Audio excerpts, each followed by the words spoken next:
कहते हैं खोल दे पंख मेरे, कहता है परिंदा, अभी और उड़ान बाकी है।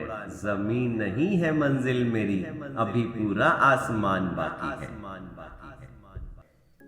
नमस्कार दोस्तों, मैं हूं आपका अपना गगन। कैसे हैं आप? मैं अक्सर जिंदगी के पहलुओं में छिपी कहानियां आपके लिए लेकर आता हूं, लेकिन आज मैं लेकर आया हूं एक प्यारा सा किस्सा। जी हाँ, एक किस्सा एक लड़के का। वह लड़का जिसने कभी समुद्र नहीं देखा था। समुद्र देखने के लिए वह अपने शहर से दूर मुंबई चला गया। समुद्र के किनारे बैठकर समुद्र की लहरों को देखकर वो बहुत खुश हो रहा था। कभी उसने समुद्र के ठहराव को देखा तो कभी उसने समुद्र के बहाव को देखा। समुद्र की ऊंची ऊंची लहरों को देखकर मानो उसकी खुशी का ठिकाना ना रहा हो। मन ही मन मुस्कुरा रहा था। उसका समुद्र को देखने का सपना जो पूरा हो रहा था। उसकी नजर जहां तक जा सकती थी उसे समुद्र ही समुद्र दिखाई दे रहा था। तभी उसने देखा कि समुद्र के बीचों बीच एक बड़ा सा जहाज चल रहा है जिसमें काफी सारे लोग सवार थे। देखते ही देखते वह जहाज उसकी नजरों से काफी दूर ओझल हो गया। उसने किसी से पूछा तो उसे पता चला कि समुद्र के बीचों बीच एक बड़ा सा टापू है जो बहुत खूबसूरत है, जिसे देखने के लिए लोग अक्सर उस बड़े से जहाज में बैठकर जाते हैं।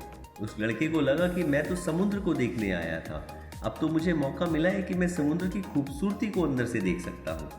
उसने भी एक टिकट लिया और जहाज में बैठ गया। जैसे जैसे जहाज समुद्र के अंदर जाने लगा उस लड़के को आनंद ही आनंद आने लगा।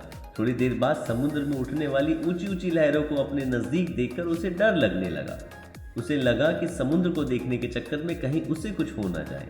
थोड़ी देर में जहाज उस खूबसूरत टापू पर पहुंच गया। वहां सभी लोग उतर गए, टापू की तरफ जाने लगे। वह लड़का भी जहाज से उतरा और उस जहाज के चालक से मिला और पूछा कि आप समुद्र के बीचों बीच रहते हैं, क्या आपको इन लहरों से डर नहीं लगता? उस जहाज का चालक उस लड़के की बातों को सुनकर मुस्कुरा रहा था और उस लड़के को कहा कि तुमने इन लहरों को शायद पहली बार देखा है, इसलिए तुम्हें डर लग रहा है। मैं इन लहरों के साथ रोज मिलता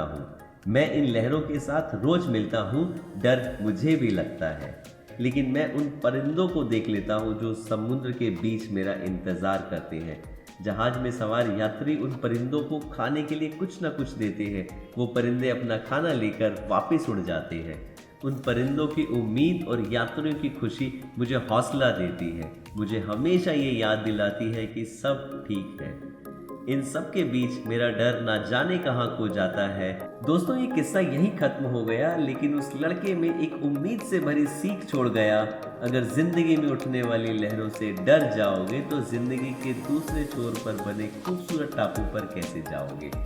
लहरों से दिखने वाली परेशानियों का सामना करो। उन परिंदों की तरह उन लोगों को याद करो जो आपकी राह देख रहे हैं, जिन्हें आपसे कोई उम्मीद है। जिंदगी के खूबसूरत दिनों के लिए लहरों से डरना आपको जिंदगी जीने नहीं देगा। समुद्र की लहरों की तरह आपके जीवन में भी कभी ठहराव आएगा, कभी उछाल आएगा। इसे स्वीकार करो। दोस्तों, जिंदगी को उसी खूबसूरती से देखिए जिस खूबसूरती से आप समुद्र को देखते हैं। हर हाल में ऊपर वाले का शुक्रिया अदा करते जाइए। आज के लिए इतना ही। मैं फिर मिलूंगा जिंदगी की किसी और पहलू में छिपी किसी और सीख के साथ। तब तक खुश रहें, मुस्कुराते रहें।